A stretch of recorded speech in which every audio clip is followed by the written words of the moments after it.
acetic acid undergoing dissociation within water, and I'll tell you the pH is 2.87, just so we're not like going through ice boxes. That's a very point.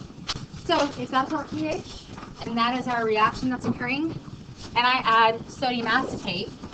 Sodium acetate is delivering something that's now irrelevant. What is it delivering? Acetate ion. So to this equilibrium, which it's at equilibrium, the Ka value is 1.8 times 10 to the negative fifth. Once you've added acetate, this is a common ion. So aka the common ion effect is starting to come into play. So the common ion of acetate is being added. We're going to increase acetate. What happens to this equilibrium? It shifts what? Loud and proud. Left. Okay, I got some people who are helping me out here and some others that are listening. So this is a product, so it's going to shift left. And as it shifts left, what happens to the concentration of H3O+? It decreases, because in a shift left, you decrease products and you increase reactants. So as you shift left, this is going to decrease. So this decreases the concentration of hydronium. What does that do to pH? Say again? Increases it. So you're saying it makes it more basic, right? So pH increases because more basic. Okay. So the weird thing, and this is just something that I've heard some of us even say this year, and it's happened in the past. Whenever you shift left, we make acetic acid, right? People are like, oh, we're making acids. pH is going down. No. This acid here is not acidic. It's H plus is the only thing that's actually acidic, which is why we always use that to find pH. So if you decrease the concentration of hydronium, which is the acidic portion of any solution, you've made it more basic, like aka less acidic. So just in formation of an acid, it does not make a solution acidic. Got it? Okay. So this is the common ion effect. So this is kind of reviewing Le Chatelier's as well. Can I go past this? This is just more of a general review. So we're going to talk about now sodium acetate is the salt undergoing hydrolysis and how it impacts when you add a common ion. So actually, let me do in a second. So we have a situation where we have a mixture now, okay? We have a mixture of acetic acid and sodium acetate. So in the reaction that you guys just wrote down, HC2H3O2 plus water equilibrates to acetate and hydronium. In a equilibrium setting, we actually have two initial values. So what's the initial value for acetic acid? What is it? 0.1 molar. So normally we would take this and we'd run through an icebox and find the pH. So in this case, we actually have another compound present. So we have acetate present. Not sodium. I mean, sodium's there spectating, but it's not the relevant component. So now we have another known at the very beginning for ice. So if I wanted to solve for the pH, what do I need to do here? Okay, so I need to find hydronium, but like Megan was saying,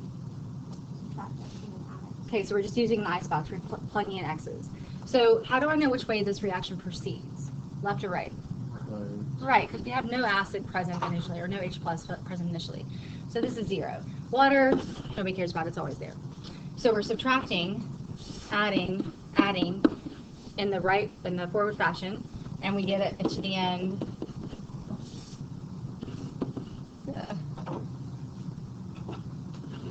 0.050 plus X, and then X. So now we have our equilibrium values. What do I do with those? Okay, put in the expression and solve for, or set it equal to Ka. I told you guys Ka. I'll show it to you again though. Ka is equal to 1.8 times 10 to the negative fifth, and for us that's products of reactants. So this is 0.050 plus X times the X for hydronium over 0.10 minus X. Okay, what do I then think? Neglect, probably, because I want to simplify. So I'm neglecting only the X's that are being added or subtracted. So I end up simplifying to what? So 1.8 times 10 to the negative 5th equals to 0.050 times x over 0.1. All right, solve for x.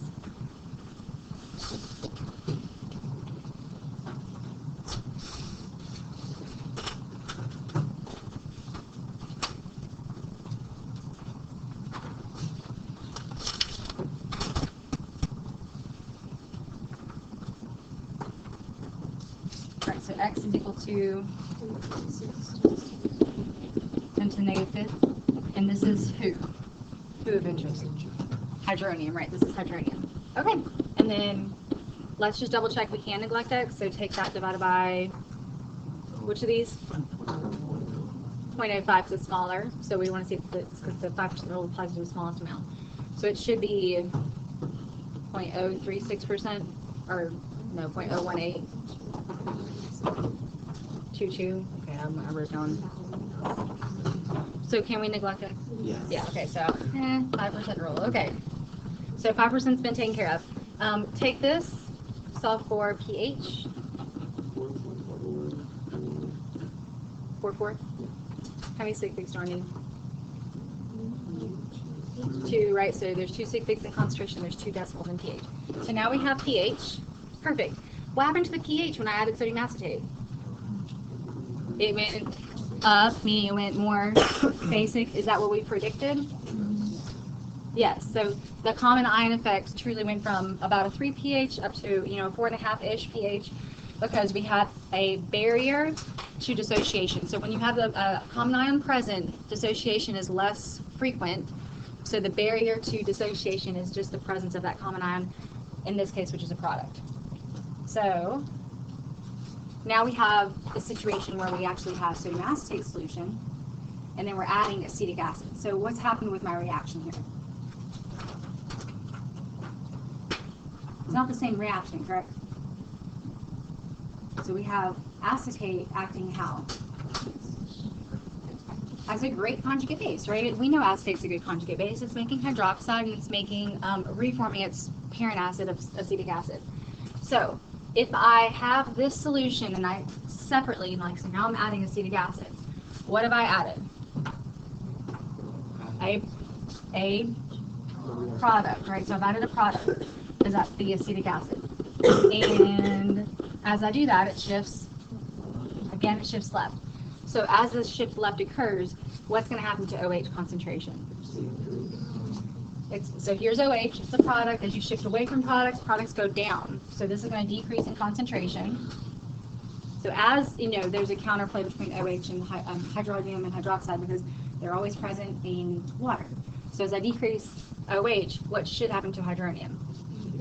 Should increase because Kw is still going to be in existence here. It's not relevant in this reaction, but it's in existence because we're in water. So this is going to increase naturally because of the partnership between these two.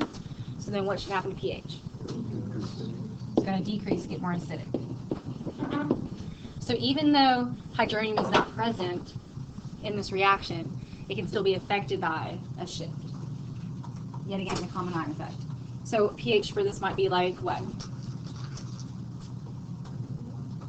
I don't know, 1, 2, something lower than maybe our initial acetic acid possibly, but we'd actually have to run through the math on that. Okay, so I think I have one more thing to show you, and then we're going to go here. Do you see this little bitty problem set up here? Is this common ion effect? Okay, we're going to jump on that in a second. Now, okay, so on the first A, you're working with hypochlorous acid and potassium hypochlorite. And I want you to find the pH of A through E. So notice A and B are things that we've actually just, we've been dealing with a lot recently. And then C through E are all mixtures. So in those mixtures, how are you starting out your ice tables? With 2 initials, right? With 2 values, okay? So I want you to work on 1. Just press 1 right now.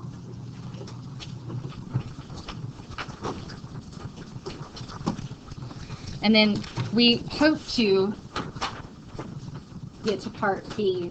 Hope to. I'll let you know. Change some stuff here. I told you notes weren't very long, so I wanted you to get your problems in the class if you can. It was part of it.